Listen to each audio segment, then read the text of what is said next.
जय माता दी। आप सभी को हरियाली तीज की ढेर सारी शुभकामनाएं। एक बार फिर से स्वागत है आपका अपने चैनल में। सावन महीने के शुक्ल पक्ष की तृतीया तिथि को सुहागिन महिलाएं भगवान शिव और देवी पार्वती की विशेष पूजा करती हैं। उसे ही हरियाली तीज कहा जाता है। वैसे तो पूरे साल भर में लगभग 4 तीज पड़ती हैं। उनमें से हरतालिका तीज जो होती है वो आषाढ़ तृतीया को मनाई जाती है। हरतालिका तीज और हरियाली तीज दोनों में ही पूजा लगभग एक तरह से ही की जाती है। उनकी कथा भी एक जैसी ही होती है। तो आज के इस वीडियो में मैं आपको सुनाने वाली हूँ हरियाली तीज की कथा।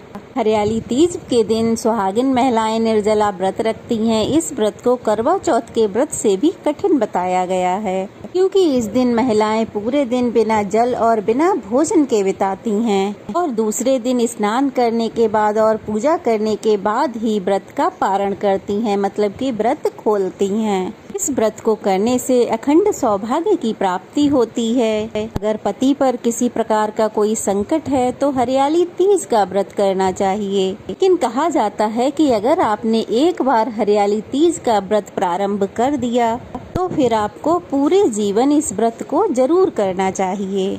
अगर आपको जानना है कि हरियाली तीज की पूजा कैसे करें और किन किन नियमों का पालन सुहागिन महिलाओं को करना चाहिए, तो हमारे चैनल पर वीडियो अपलोड हो चुकी है, आप एक बार जाकर जरूर देखें।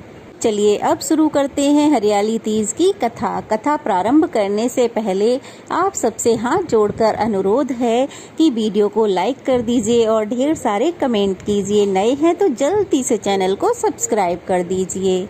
पौराणिक कथा के अनुसार एक बार भगवान शिव ने देवी पार्वती को उनके पुराने जन्म की याद दिलाने के लिए तीज की कथा सुनाई थी।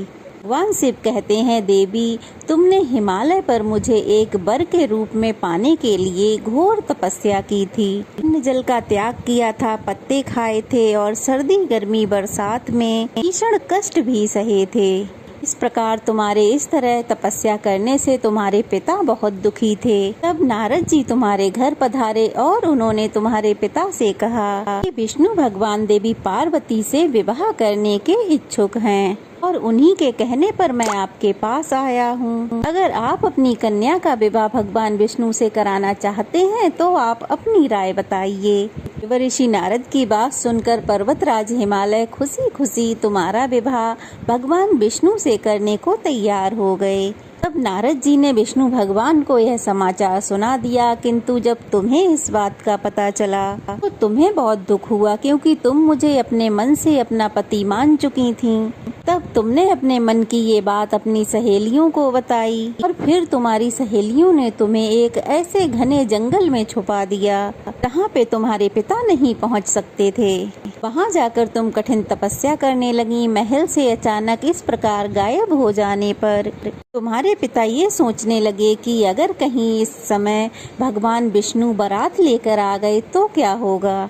भगवान शिव ने देवी पार्वती को आगे बताया, हमारे पिता ने तुम्हारी खोज में धरती आसमान सब एक कर दिया था, लेकिन तुम नहीं मिली। तुम गुफा में रेत से शिवलिंग बनाकर मेरी आराधना में लीन थीं। तब एक बार प्रसन्न होकर मैंने तुम्हें तुम्हारी मनोकामना पूर्ति के लिए वचन दिया था, लेकिन तभी तुम्हारे पिता तुम्हें खोजते हुए उस गुफा तक आ पहुँचे। हाँ, तुम तपस्या कर रही थीं और वे तुमसे तपस्या छोड़कर महल में चलने को कहने लगे।